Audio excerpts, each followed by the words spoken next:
They say what belongs to you will never pass you by. And what does not belong to you will burn your hands if you try to grab it by force. This is the story of two sisters, identical in face, opposite in spirit. This is the story of how greed bought a first-class ticket to disgrace. In the busy town of Akure lived the Adebayo twins, Zara and Zina. If they stood still and kept quiet, no one could tell them apart. But the moment they spoke, the difference was clear. Zara was soft-spoken, respectful, and kind. She treated the gateman the same way she treated the landlord. She worked as a nurse at the general hospital. Patients loved her. Doctors trusted her.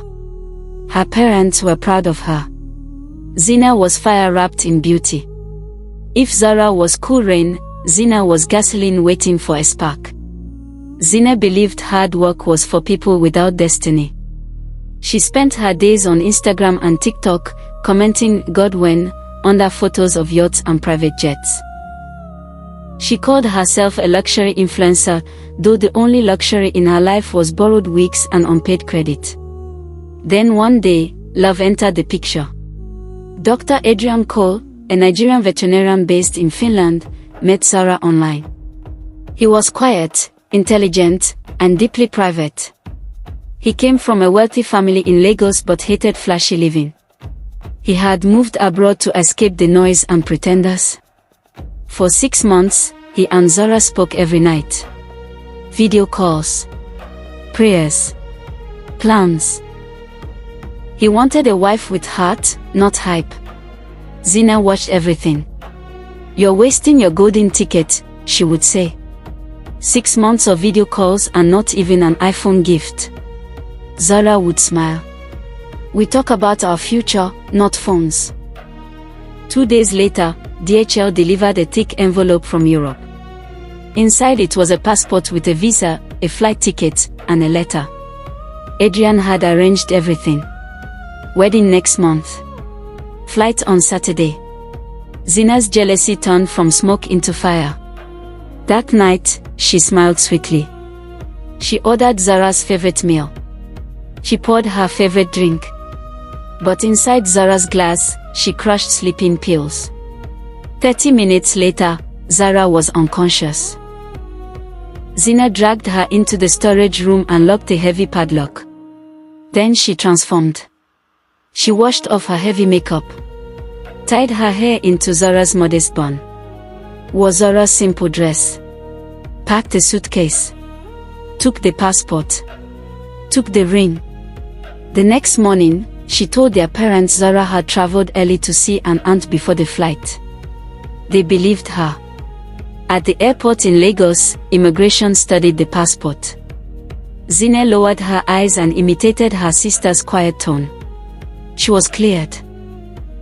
Destination, Helsinki. Zina thought she was flying into luxury. What she didn't know was that she was flying into isolation.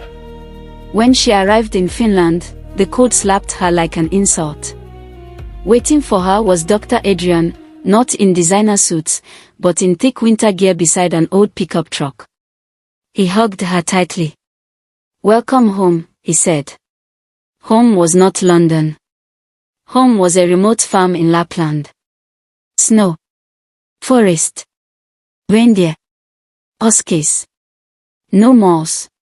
No clubs. No Instagram-worthy skyline. At 4 a.m. Adrian woke her for devotion. She dozed during prayer. She nearly fainted during a dog delivery.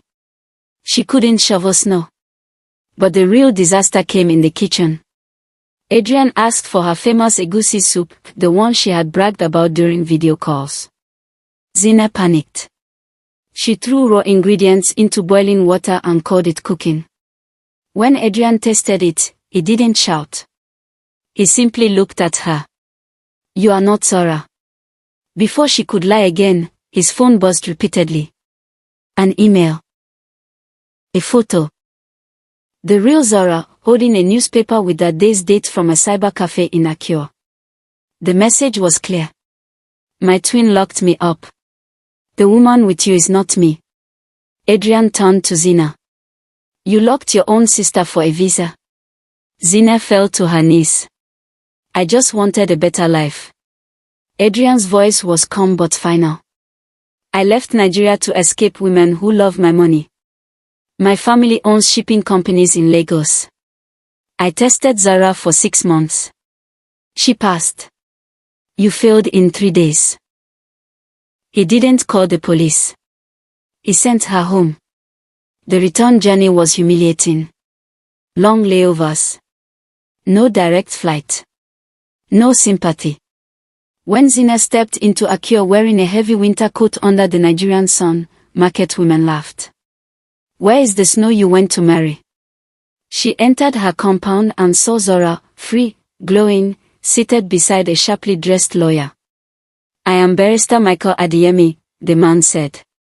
We have instructions to press charges for kidnapping and identity fraud. Zina broke down. Zara stepped forward. I will ask him not to press charges, she said softly. On one condition. Zina looked up desperately. You will work. You will repay every naira spent on that ticket. You will work in the hospital laundry until the debt is cleared. And so the self-proclaimed influencer became a laundry attendant. 3 weeks later, a sleek black SUV drove into the compound. Adrian stepped out, this time dressed like the billionaire he truly was. He walked past the laundry area without looking at Zina. To him, she no longer existed. He went straight to Zora. I've resigned from the clinic, he said. I'm moving back to Nigeria. I've accepted a research position in Abuja. Zara smiled. Welcome home. They were married in a grand ceremony months later. Zina was present, but not as a bridesmaid. She was serving food at the back. And whenever anyone asked her, so when are you traveling abroad again? She would shake her head and say, my sister, leave that.